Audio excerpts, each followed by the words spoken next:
찬송가 209장 함께 찬송하시겠습니다. 찬송가 209장입니다.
(210장) 찬송하시겠습니다.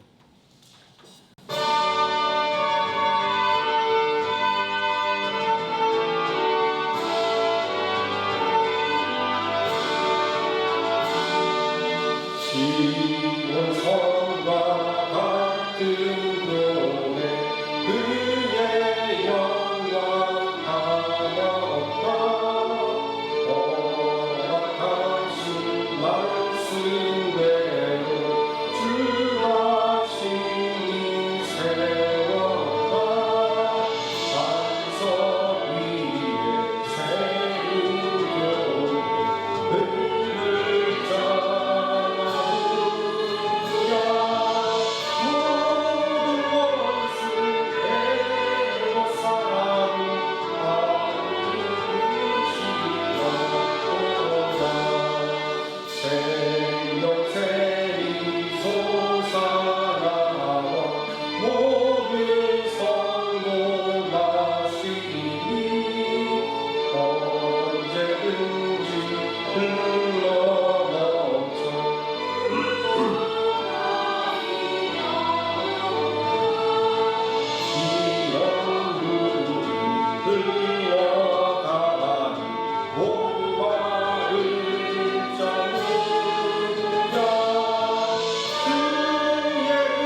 인정하심으로 신앙을 드리겠습니다.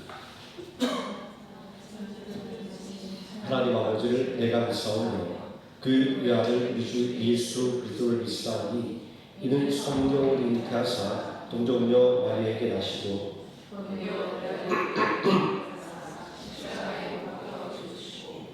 장사한 지 사흘 만에 죽은 자 가운데서 다시 살아나시며 하늘에 오르사 전능하신 하나님 우편에 앉아 계시다가 산자와 죽은 자를 심판하러 오시리라.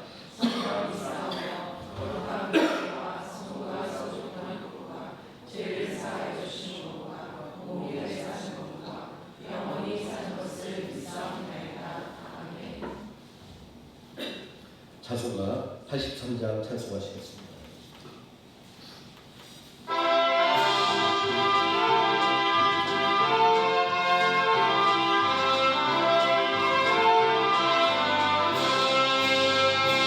나의 밤에 근심을 가득하게 덮이고 슬픈 눈물 하염없이 흐를 때 인자하고 부드러운 음성으로 부르사 나를 위로하리 누가 있으라. 주 예수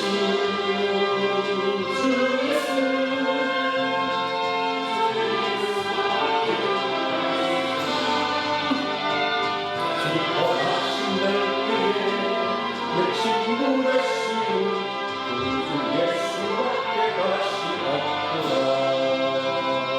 무거운 짐들에 지고 인생 길을 가는 자 역사스로 지려할 때에 능력 있는 팔을 펴서 나의 손을 붙들어 나를 구해주니 누가 있을까.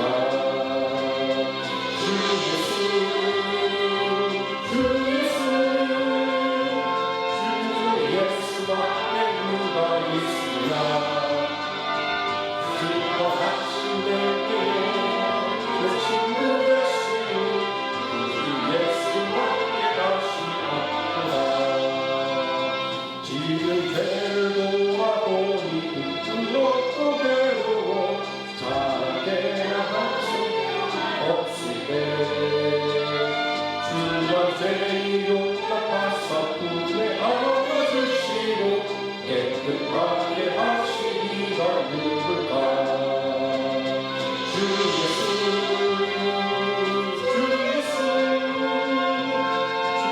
예수밖에 누가 있으라. 슬퍼하신 때에 내 친구 되시는 예수밖에 다시 없구나.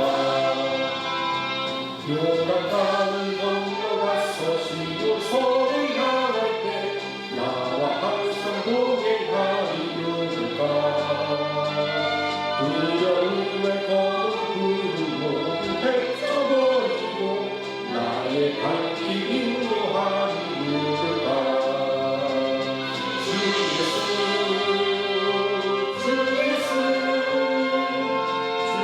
예수밖에 누가 있으랴.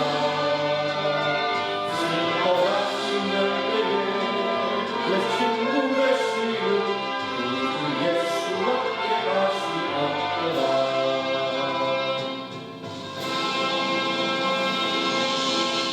아멘. 이 시간 함께 주례받은 하나님의 말씀 로마서 6장에서 함께 읽도록 하겠습니다. 로마서 6장 15절에서 23절까지 말씀입니다. 신약성경 247페이지 로마서 6장 15절에서 22절 말씀입니다. 23절까지입니다. 제가 먼저 한 절 읽고 손 한 절씩 교독하시고 마지막 23절 함께 읽습니다.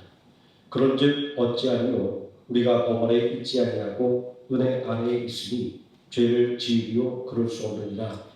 너희 자신을 종으로 내줘 누구에게 진정하든지 그 순종함을 받는 자의 종이 되는 줄을 너희가 알지 못하느냐. 혹은 죄의 종으로 사망에 이르고 혹은 순종의 종으로 의에 이르느니라. 하나님께 감사하리로다. 너희가 본래 죄의 종이더니 너희에게 전하여 준 바 교훈의 본을 마음으로 순종하여 주로부터 회방되어 너희에게 종이 되었느니라. 너희 육신이 연약함으로 내가 사람의 예대로 말하노니 전에 너희가 너희 지체를 부정과 불법에 내주어 불법에 이른 것 같이 이제는 너희 지체를 의에게 종으로 내주어 거룩함에 이르라. 너희가 제 종이 되었을 때에는 의에 대하여 자유로웠느니라. 너희가 그때 무슨 열매를 얻었느냐? 이제는 너희가 그 일을 부끄러워하나니 이는 그 마지막이 사망임이라. 그러나 이제는 너희가 주로부터 회방되고 하나님께 종이 되어 거룩함에 이르는 열매를 맺었으니 그 마지막은 영생이라. 죄의 삭은 사망이요 하나님의 인사는 그리스도 예수 우리 주 안에 있는 영생이라. 아멘. 찬송가 253장 찬송하시겠습니다.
이 시간 말씀의 은혜를 위해서 함께 기도하도록 하겠습니다.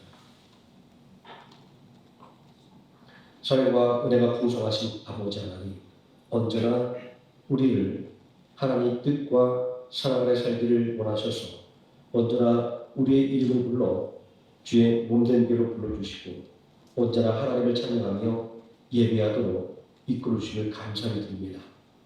예배자에 서지 못한다 할지라도 내가 일하는 곳 또 내가 서는 곳에서 온전히 하나님을 사랑하며 온전히 하나님을 경외하기를 원하는 모든 성도들에게 하나님께서 동일한 은혜를 충만하게 부어주시기를 원합니다. 아버지 하나님, 이 시간 온전히 하나님의 말씀을 듣기 위하여 모였습니다. 하나님을 높이기 위하여 모였사오니 이 시간 하나님께서 온전히 주관해 주시고 지켜주사 악한 원수마귀의 권세는 조금도 틈타지 못하게 해주시고 오직 하나님의 은혜와 능력과 그리고 사랑만이 넘치는 귀한 시간 되게 하여 주시기를 원합니다. 예수님의 이름으로 기도드립니다. 아멘. 내가 그리스도와 함께 두 번째 시간으로 말씀의 은혜를 나누고자 합니다. 너희가 본래 죄의 종이더니 너희에게 전하여 준 바 교훈의 본을 마음으로 순종하여 죄로부터 해방되어 의에게 종이 되었느니라. 오늘 함께 읽은 로마서 본문 17절에서 18절의 말씀은 새로운 주권의 변경을 지적하고 있는 말씀입니다. 다시 말해서 우리의 인생을 지배하는 삶의 원리가 변경되었음을 지적하는 말씀입니다. 죄의 종과 의의 종은 변화된 신분에 대한 의미이기 때문입니다. 이 말씀에서 드러나는 변화된 신분은 구원론의 핵심입니다. 죄로 인하여 죄의 지배 아래에서 살다가 죽을 수밖에 없는 인생들이 하나님의 은혜로 인하여 죄에서 해방되어 영생을 누리는 것이 구원이기 때문입니다. 이러한 구원의 동기는 출애굽을 떠올리게 만듭니다. 출애굽의 동기는 새로운 주권의 변화를 상징적으로 보여주는 사건이며 구원의 모형이기 때문입니다. 각선하고 죄에서 벗어나기 위해서는 하나님의 은혜가 필요합니다. 죄에서 벗어나기 위해서 은혜가 필요하다고 하는 것은 인간의 연약함을 지적하는 것입니다. 우리의 영혼은 연약합니다. 우리의 육신은 더 연약합니다. 이것이 바로 우리가 죄의 종이 되는 이유입니다. 죄의 종이 된다고 하는 것은 본문 16절 말씀에 보니까 너희 자신을 종으로 내주어 누구에게 순종하든지 라는 말씀은 인간이 본성적으로 눈에 보이고 그리고 손에 잡히는 강한 존재에 기대는 습성이 있음을 지적하는 것입니다. 눈에 보이고 손에 잡히는 것에 붙잡힌 이생에게는 소망이 없습니다. 이런 것들은 결국에는 아무런 도움이 되지 않는 것이기 때문입니다. 각자의 이익을 추구함으로써 인해 영원한 친구도 없고 영원한 적도 없는 냉혹한 국제관계는 이러한 현실을 보여주는 것입니다. 사람을 의지하는 성도를 향해 하나님께서는 귀인들을 의지하지 말며 도울 힘이 없는 인생도 의지하지 말지니 이렇게 경고하신 바가 있습니다. 너희는 인생을 의지하지 말라. 그의 호흡은 코에 있나니 새말가치가 어디 있느냐라고 하는 이사야서 2장 2절의 말씀은 하나님을 신뢰하지 못하고 세상을 의지하는 인생에 대한 경고의 말씀입니다. 이사야서 2장 2절의 말씀은 당면한 아람과 북이스라엘 연합군의 위협 속에서 하나님께 도움을 요청하는 것이 아니라 아수르 제국의 도움을 요청한 남유다 백성들과 아스 왕에게 주어진 경고입니다. 잠시 아수르 제국의 도움으로 위기를 넘기는 듯 했지만 이내 아수르 제국의 칼끝은 남유다를 향했습니다. 남유다의 히스기야 왕은 아수르 제국의 위협 앞에서 반아수르 연합을 결성하고 안전을 장담했습니다. 하지만 반아수르 연합은 기대와는 달리 아수르 제국에게 허무하게 패배했습니다. 아수르의 신 앞에서 그 민족을 지켜낸 신이 어디 있느냐라는 아수르 장관 랍삭의 외침은 이러한 사실에 기반했던 자신감이었습니다. 이제 아수르 제국의 영광은 영원할 것 같았습니다. 그러나 영원할 것 같은 아수르 제국의 영광은 바벨론 제국에 의해서 무참하게 무너져 버렸습니다. 이런 제국의 흥망성쇠는 성경이 그토록 인생을 의지하지 말라고 경고하는 그 이유를 깨닫게 합니다. 시편 146편 3절은 인생을 의지하지 말아야 하는 이유를 말하고 있습니다. 귀인들을 의지하지 말며 도움이 없는 인생도 의지하지 말지니 그의 호흡이 끊어지면 흙으로 돌아가서 그날에 그의 생각이 소멸하리로다. 인생의 유한함과 인생의 변덕스러움이야말로 우리가 인생을 의지할 수 없는 이유이며 그리고 참된 도움을 기대할 수 없는 이유인 것입니다. 인간의 녀석은 여기서 출발합니다. 본문 19절의 상반절에 너희 육신이 연약함으로 내가 사람의 예대로 말하노니 전에 너희가 너희 죄를 부정과 불법에 내주어 불법에 이른 것 같이 라고 하는 말씀이 그 증거입니다. 이렇게 죄에 굴복한 결과에 대해서 이어지는 20절은 바라보고 상황의 심각성을 표현하고 있습니다. 너희가 죄의 영이 되었을 때 의에 대하여 자유로웠느니라. 의에 대하여 자유로웠다라고 하는 말은 의와는 반대되는 삶을 살게 되었다라는 것입니다. 로마서 1장 29절 이하에 기록되어 있는 죄의 목록들을 살펴보면 불의, 추악, 탐욕, 악의, 시기, 살인, 분쟁, 사기, 악독, 수군거리는 것, 비방, 능욕, 교만, 자랑, 악을둔마, 불효, 우매, 배악, 무정, 무자비입니다. 제가 대충 세분한 20가지 이렇게 되네요. 이런 죄의 목록들은 우리를 아주 당황스럽게 만듭니다. 전혀 죄라고 생각하지 않았던 영역까지도 죄로 규정되어 있기 때문입니다. 이런 죄의 목록들은 의와는 반대되는 개념으로 우리가 얼마나 죄악에 물들어 살고 있는지를 고발하는 것입니다. 죄가 아닌 줄 알았는데 죄를 짓고 살아가는 우리들의 모습을 고발하고 있기 때문입니다. 로마서 1장 28절 말씀은 연약한 인간이 죄악에 질 수밖에 없는 이유를 인간의 연약함에 돌리지 않습니다. 우리가 주로 기도가 있지 않습니까? 저도 주로 이렇게 기도합니다. 하나님, 우리 육신이 연약해서 마음이 연약해서 죄를 지었으니 용서해달라고 기도를 합니다. 그런데 놀랍게도 로마서 1장 28절의 말씀은 우리가 죄악에 빠질 수밖에 없는 이유를 우리의 연약함에 핑계를 대고 있지 않습니다. 로마서 1장 28절이 밝히고 있는 악에게 질 수밖에 없는 이유는 의의 근원이신 하나님을 경배하지 않기 때문이다. 이렇게 말하고 있습니다. 그들이 마음에 하나님 두기를 싫어하며 하나님께서 그들을 상실한 마음대로 내버려 두사 합당하지 못한 일을 하게 하셨으니 라고 말합니다. 하나님을 믿지 않기 때문에 하나님을 모르기 때문에 마음대로 사는 것, 바로 이것이 죄라고 말씀하고 있는 것입니다. 하나님을 믿는다고 우리가 이야기하는 것과 또 진실한 믿음으로 하나님을 경배하는 것은 전혀 다른 차원의 이야기입니다. 그들의 마음에 하나님 두기를 싫어하네라는 말씀이 바로 그것입니다. 엘리야 선지자의 책망을 받았던 이스라엘 백성들의 문제는 불신이 아니었습니다. 하나님도 섬기고 바알도 섬기는 불성실한 믿음이었습니다. 오죽하면 엘리야 선지자가 이스라엘 백성들을 향하여 너희가 어릴 때까지 둘 사이에서 머뭇하려느냐, 바알이 하나님이면 바알을 따르고 여호와가 하나님이면 여호와를 따르라, 이렇게 믿음의 결단을 촉구했겠습니까? 그러므로 우리가 하나님을 믿는다는 것은 하나님을 내 마음의 주인으로 모시는 것입니다. 내가 그리스도와 함께라고 하는 선언은 갈라디아서 2장 22절 말씀처럼 그리스도와 함께 십자가에 나를 못 박고 이제는 내 안에 그리스도께서 살게 하는 것입니다. 나를 위하여 자기 몸을 버리신 예수의 영광을 위하여 사는 것입니다.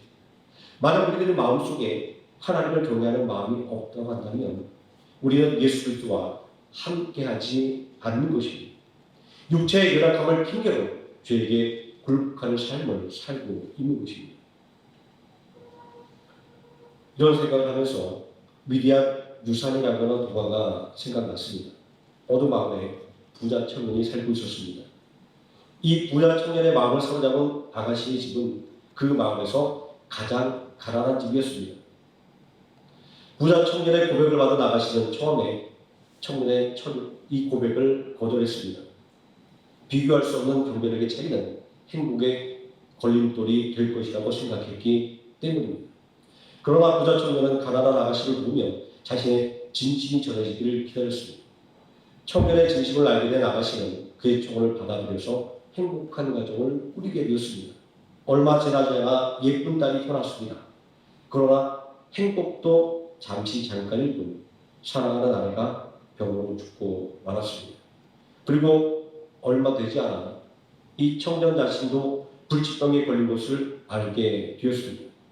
혼자 남게 된 어린 딸을 생각하자 걱정에 밤잠을 이룰 수가 없었습니다.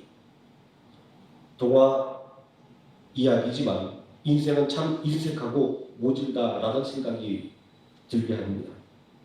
어느 유명한 가수는 인생은 나에게 술 한잔 사주지 않았다라고 인생의 무정함을 노래하기도 했습니다.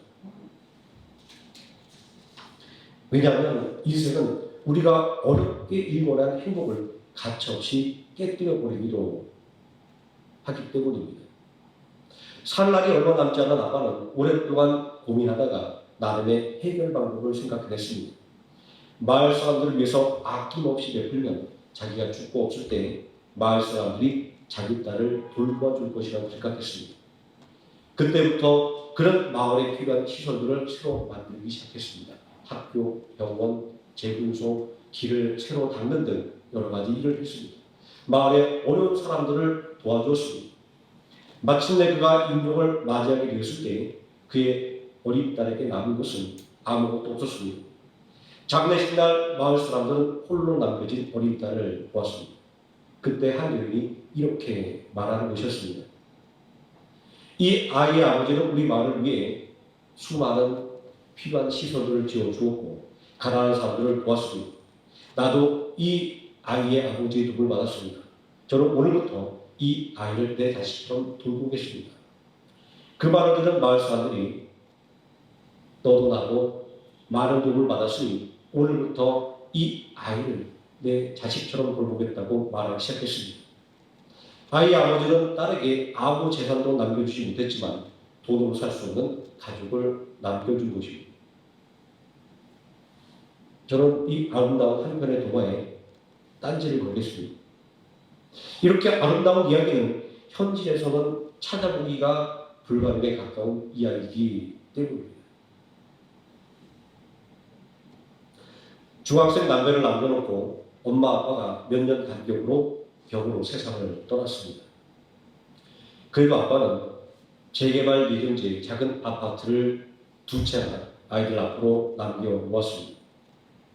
아이들은 고향을 떠나서 지방 소도시에 있는 부모의 집으로 가게 되었습니다. 그 사이 재개발 지역에 있는 아파트의 시세는 하늘 높은 줄을 모르고 뛰어올랐습니다. 성인이 되어 만난 이 남매는 남부를 것이 없이 잘 살고 있을 것 같았습니다. 그러나 두 남매는 기량과 달리 험한 인생을 살았습니다. 아버지의 유산인 두 채의 아파트는 사라져버렸고 남매의 이름 위에 자신도 모르게 지어진 빚을 짊어지고 있었습니다. 보호자를 자처했던 고모가 이들 남매의 재산을 가로채고 이들에게 빚을 지었던 것입니다. 인생을 무한시키라는 것이 얼마나 험한 것인지를 절실하게 느끼게 만드는 이야기입니다. 더 가슴 아픈 것은 우리 모두는 이런 사람들의 이야기를 최소한 하나쯤은 또 이런 사람을 한 명쯤은 알고 있다는 것입니다. 남매에게 가혹한 짓을 한 고모는 목사 사모였습니다. 목사인 고모의 묵인 아래 목사 사모인 고모에게 이런 대우를 받았다고 한다면 그들을 원망하고 그리고 하나님을 외면할 만도 합니다. 그런 남매는 고모의 잘못을 용서할 수 없지만 고모를 위로하지는 않는다고 말했습니다. 오히려 고모의 가혹한 대우가 세상 물정 모르던 자신들이 정신 차리고 세상을 살아갈 준비를 할 수 있게 해줬다라고 말했습니다. 정말 놀랍지 않습니까? 이들은 이렇게 가혹한 일을 당했으면서도 자신이 잘못되지 않고 당당한 사회의 일원으로 살게 된 것은 자신들에게 믿음이 있었기 때문이었다라고 말하고 있기 때문입니다. 본문 17절과 18절은 죄를 이기는 힘이 믿음이라고 하는 것을 증거하고 있습니다. 하나님께 감사리로다. 너희가 본래 죄의 교명이 너희에게 전하여 준 바 교훈의 본을 마음으로 순종하여 죄로부터 해방되어 그에게 종이 되었느니라. 여기서 말씀하고 있는 너희에게 전하여 준 교훈은 복음, 다시 말해서 예수 그리스도입니다. 오직 예수 그리스도만이 연약하여 죄에게 굴복하는 인생들을 죄에서 해방시키는 분입니다. 이 두 남매는 인생에서 가장 큰 배신을 당했지만 그러나 그것을 인하여 자신의 인생을 원망하고 불평하지 않고 하나님께 그 책임을 돌리지 않고 오히려 그러한 가혹한 인생 속에서 앞으로 남은 인생을 잘 살아갈 수 있는 방법을 배울 수 있게 만들어준 그들을 용서하고 또 하나님께 감사한 마음으로 살아가는 것을 볼 수가 있었습니다. 디모데후서 3장 15절에서 17절까지 말씀은 죄를 이기는 예수 그리스도의 능력을 증거하고 있습니다. 성경이 증거하는 구원자는 예수 그리스도입니다. 왜냐하면 예수 그리스도만이 구원에 이르는 길이기 때문입니다. 이러한 구원의 진리를 성경은 능히 너로 하여금 그리스도 예수 안에 있는 믿음으로 말미암아 구원에 이르는 지혜가 있게 하느니라 이렇게 말씀하고 있는 것입니다. 또 성경이 이 말씀을 읽고 묵상하는 사람들을 온전하게 만들어주는 것은 하나님의 감동으로 기록된 책이기 때문입니다. 디모데후서 3장 16절 17절이 증거합니다. 모든 성경은 하나님의 감동으로 기록된 것으로 교훈과 책망과 바르게 함과 의로 교육하기에 유익하니 이런 하나님의 사람으로 온전하게 하며 모든 선한 일을 행할 능력을 갖추게 하려 함이라. 우리는 성육신 하신 예수님이 당한 광야의 시험을 통해서 인간은 언제나 죄의 유혹에서 자유로울 수 없음을 배웠습니다. 예수님을 통한 구속의 사역을 반대하기 위해서 마귀는 예수님을 시험했습니다. 이 시험을 통해서 죄의 유혹에 굴복한다는 것은 마귀의 권세에 굴복하는 것임을 알 수 있습니다. 또 죄의 유혹에 굴복한다는 것은 로마서 1장 28절의 말씀이 지적하는 것처럼 하나님을 거부하는 것임을 알 수 있습니다. 왜냐하면 예수님을 향한 마귀의 시험은 인간의 욕망을 자극하는 것처럼 보이지만 실상은 하나님의 뜻과 하나님의 계획을 거부하다고 하는 유혹이었기 때문입니다. 굶주린 예수님에게 돌을 떡으로 만들어 먹으라는 유혹을 예수님은 사람이 떡으로만 살 것이 아니요 하나님의 입에서 나오는 모든 말씀으로 살 것입니다. 성경 말씀으로 물리쳤습니다. 또 내가 하나님의 아들이라면 성전 꼭대기에서 뛰어내려도 다치지 않는다는 것을 증명하라는 마귀의 유혹을 주 너희 하나님을 시험하지 말라라는 말씀으로 물리쳤습니다. 그리고 마귀에게 엎드려 경배하면 세상의 모든 권세를 준다는 유혹도 주 너희 하나님께 경배하고 다만 그를 섬기라 라는 말씀으로 물리치셨습니다. 이 시험에서 드러나는 마귀의 목적은 하나님의 뜻이 이루어지는 것을 방해하는 것입니다. 예수님이 받은 십자가의 사명을 포기하도록 유혹하는 것입니다. 하지만 내 인생을 영원롭게 만드는 유혹이 이렇게 다가온다고 하면 어느 누가 그런 유혹을 쉽게 떨쳐버릴 수 있겠습니까? 시험 당하는 예수님께서 하나님의 아들임에도 불구하고 하나님의 말씀을 가지고 시험을 감당하셨던 것은 마귀의 유혹, 죄의 유혹을 이기는 방법은 오직 하나님을 경외하는 것밖에 없다는 것을 알려주기 위해서였습니다. 에덴 동산에서 아담과 하와에게 선악과를 따먹고 하나님을 거역하라는 마귀의 유혹은 광야에서 예수님이 당했던 시험과 그 목적이 동일한 것이었습니다. 선악과를 먹는 날에는 눈이 맑아져 하나님과 같아질 것이라는 유혹은 선악과를 먹는 날에는 정령 죽으리라 말씀하신 하나님을 거역하게 만드는 것이기 때문입니다. 또 에덴 동산을 만들어 인간에게 경영을 맡긴 하나님의 계획을 철저하게 파괴하게 만드는 것이기 때문입니다. 우리는 두 가지 시험의 동일한 목적에서 시험의 본질을 발견하게 됩니다. 시험의 본질은 먼저 하나님과 우리와의 관계를 단절시키는 것입니다. 마귀는 하나님을 대적하라고 유혹합니다. 아담과 하와는 하나님과 같아지려는 욕망 때문에 넘어졌습니다. 시험을 이긴 예수님은 그 의지가 남달랐기 때문에 시험을 이긴 것은 아니었습니다. 성경은 우리와 동일하게 연약한 육신을 가진 예수님, 우리와 동일하게 연약한 마음을 가진 예수님을 증거하고 있습니다. 예수님께서 마귀의 시험을 이긴 것은 성자 하나님의 권세가 아니라 성부 하나님의 말씀을 굳게 믿는 그 믿음으로 하나님과 연합하여 마귀의 시험을 이겨낸 것입니다. 또 다른 시험의 본질은 죄의 굴레를 씌우는 것입니다. 아담과 하와가 시험에 시입한 결과는 죄의 종이 되는 것이었습니다. 가인의 질투와 분노 그리고 살인이라고 하는 죄는 모두 다 죄의 종이 된 결과였습니다.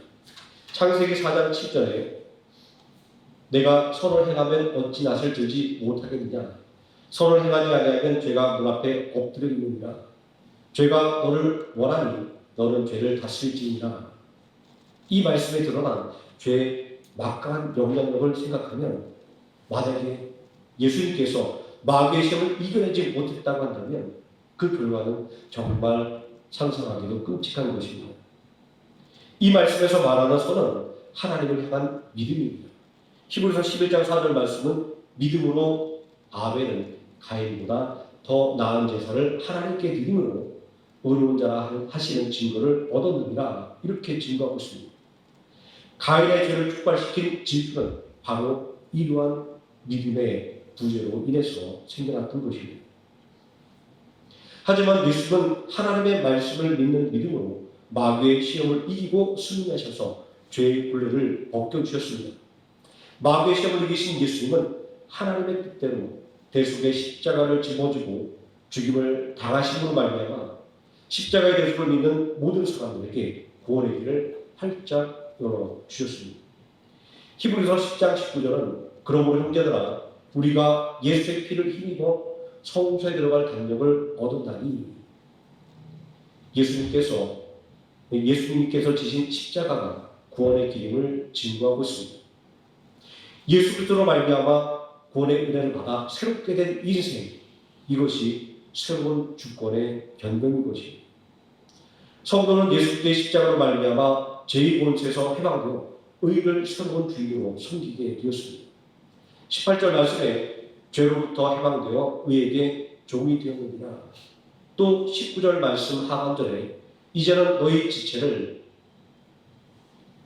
의에게 종으로 내주어 거룩함에 이르라 라고 하는 말씀은 분명한 주권의 변경을 증거하는 것입니다. 인간을 지배하는 주권이 죄에서 의로 그리고 마귀에서 하나님으로 변경되는 것입니다.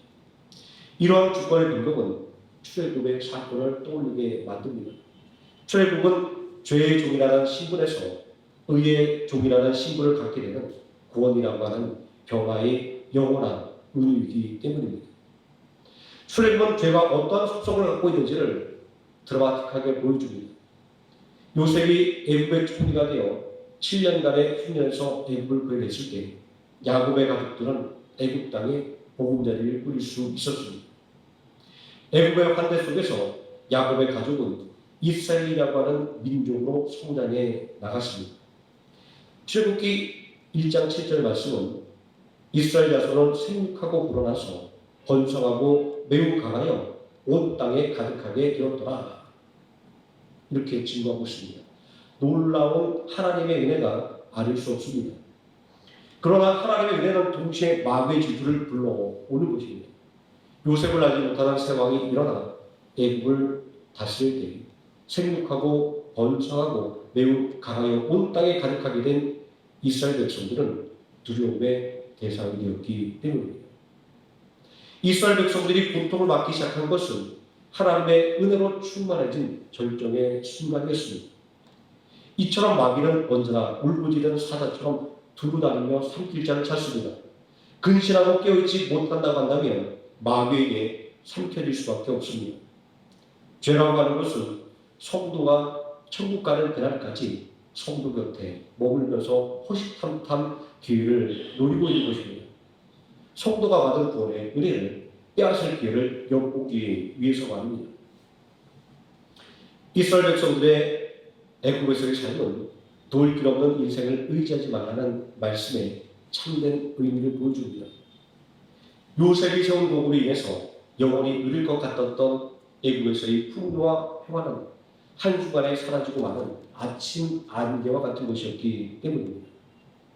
고통 중에 몸부림치던 이스라엘 백성들이 하나님께 부르짖을 하나님께서 아브라함과 이삭과 야곱에게 하신 약속을 기억하셨더라라고 하는 출애굽기 2장 34절의 말씀은 변하지 않는 영원한 도움은 전능하신 하나님만의 것임을 증거하고 있는 말씀입니다.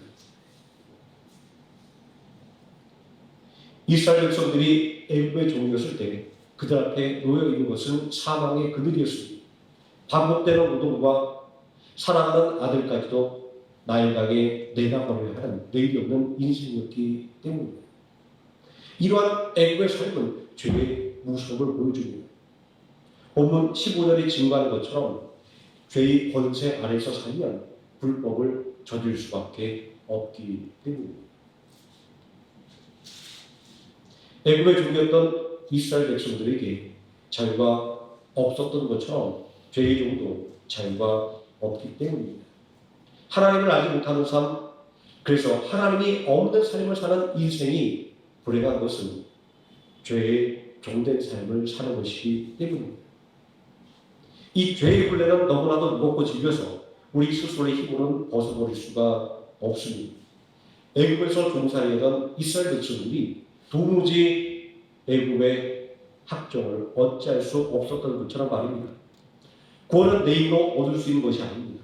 내 지혜로 얻을 수 있는 것도 아닙니다. 오직 하나님의 은혜로만 얻을 수 있는 것입니다. 출애굽의 해방은 하나님의 권능으로 주어졌습니다. 오늘날 우리가 받은 구원은 전적으로 하나님의 은혜와 사랑으로 받은 것입니다. 우리가 아직 죄인이었을 때 그리스도께서 우리를 위하여 죽으심으로 하나님께서 우리에 대한 자기의 사랑을 확증하셨느니라.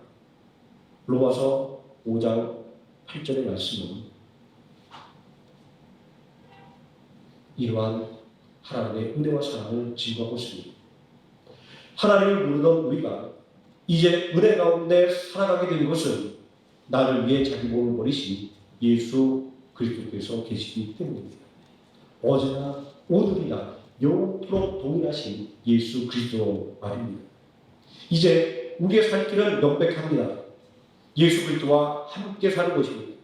왜냐하면 영생은 본문 27절에 말씀하고 있는 것처럼 오직 우리 주 예수 그리스도 안에 있는 것이기 때문입니다. 나를 위해서 십자가에 못 박혀 죽으신 예수님의 은혜를, 또 나를 위해 독생자도 아끼지 않고 십자가에 내주신 성부 하나님의 사랑을, 그리고 오늘도 하나님의 자녀들과 함께 하시는 성령 하나님의 임마누엘을 믿는 믿음으로 매일 세상을 이기며 살아가는 하루의 생명학교의 성도님 되시기를 예수님의 이름으로 축원드립니다. 기도하시겠습니다. 전능하신 아버지 하나님, 우리가 하나님을 모를 때 우리는 우리가 생각하고 말하고 행하는 것이 죄인지 모르고 살았습니다. 그러나 이제 은혜로 말미암아 하나님의 자녀가 되었을 때 우리가 얼마나 죄 가운데 살았는지를 깨닫게 되었습니다. 아버지 하나님, 이제 우리는 더 이상 죄에 지지 않기를 소망합니다. 더 이상 죄 가운데 살지 않기를 원합니다. 아버지 하나님, 우리의 힘과 지혜로는 죄와 싸워 승리할 수 없습니다. 오직 우리를 위하여 십자가에서 피 흘리신 예수 그리스도의 십자가를 온전히 붙잡고 나아갈 때, 우리를 위하여 독생자도 아끼지 않은 그 하나님의 사랑을 온전히 마음에 품을 때, 지금 이 순간도 우리를 당신의 귀한 성전으로 만들어 우리와 함께 살며 우리의 인생을 이끌어 가시기를 원하시는 그 성령님을 온전히 바라볼 때 우리가 이 모든 죄 앞에서 이길 줄 믿습니다. 아버지 하나님, 마귀의 유혹에 빠져 하나님을 모른다고 말하지 말게 해주시고, 또 하나님을 속상하게 하지 말게 해주시고, 온전히 하나님의 뜻을 생각하며 그 뜻대로 살아가기를 소망하는 마음으로 언제나 승리하는 믿음의 자녀들 되게 하여 주시옵소서. 예수님의 이름으로 기도드립니다. 아멘. 찬송가 60장 찬송하시겠습니다.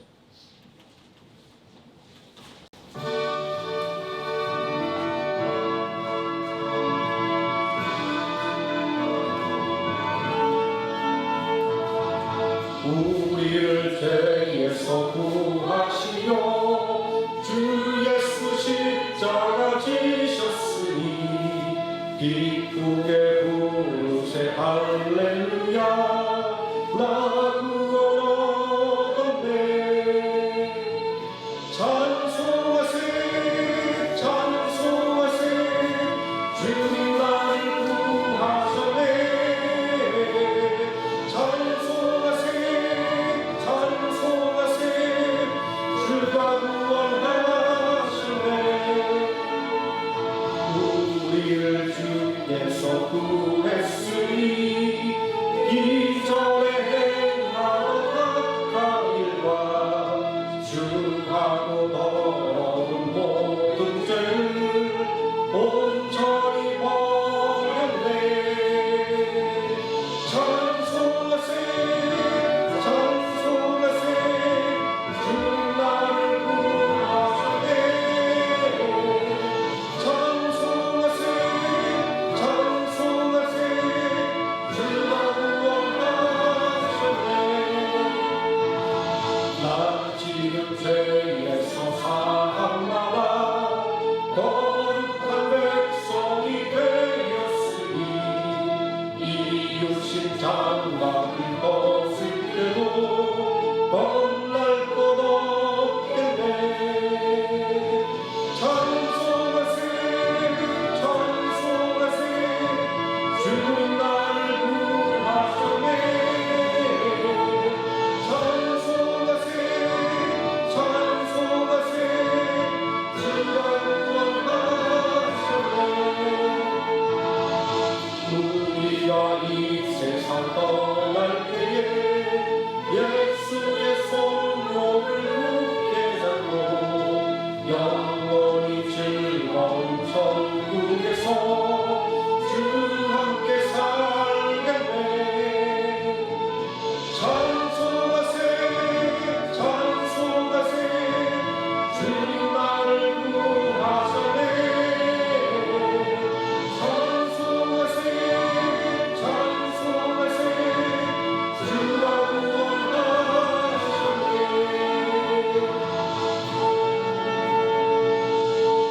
아멘. 광고 말씀드리겠습니다. 김근희 목사님 건강을 위해서 기도를 부탁드리겠습니다. 심혈관 우회 수술을 받으셔야 되기 때문에 지금 병원에서 날짜를 조율하고 있습니다. 빨리 날짜를 잡고 잘 수술 마치시고 건강 회복하실 수 있도록 기도를 부탁드리겠습니다. 주준자 권사님 이번 주에 6차 항암 치료에 들어간다는 것을 잘 마치시고 건강하게 돌아오실 수 있도록 계속 기도를 부탁드리겠습니다. 김인수 집사님은 지난주에 한국에 가셔서 치료받았던 대장암 또 결과 또 보시고 아무 이상이 없다라고 건강하게 진단을 받으시고 이번 주 중에 베트남으로 복귀하시고 다음 주에 교회에서 함께 예배드릴 수 있다라고 소식을 전해주셨습니다. 우리가 함께 힘을 모아서 기도하면 모든 질병들이 깨끗하게 나는 역사가 있을 줄 믿습니다. 그리고 오늘은 예배 후에 점심 식사가 있습니다. 한 번도 빠지지 마시고 식사를 해주고 가시면 좋겠습니다. 차 시간도 제가 12시 반으로 늦춰놨으니까 바쁘지 않으신 분들은 같이 식사하시고 커피 한 잔 마시고 12시 반에 차를 타고 귀가해 주시면 좋겠습니다. 주기도문으로 예배를 마치도록 하겠습니다. 하늘에 계신 우리 아버지여 이름이 거룩히 여김을 받으시오며 나라의 임하옵시오며 뜻이 하늘에서 이루어진 것 같이 땅에서도 이루어지이다. 오늘날 우리에게 이러한 양식을 주옵시고 우리가 우리에게 대신 자를 사여 준 것 같이 우리 죄를 사여 주옵시고 우리를 시험에 들게 하지 마옵시고 다만 악에서 구하옵소서.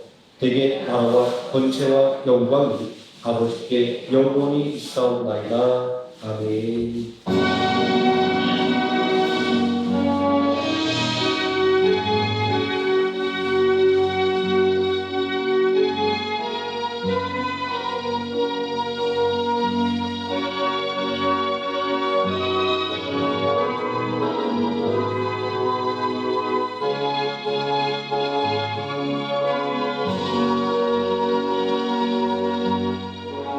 아멘.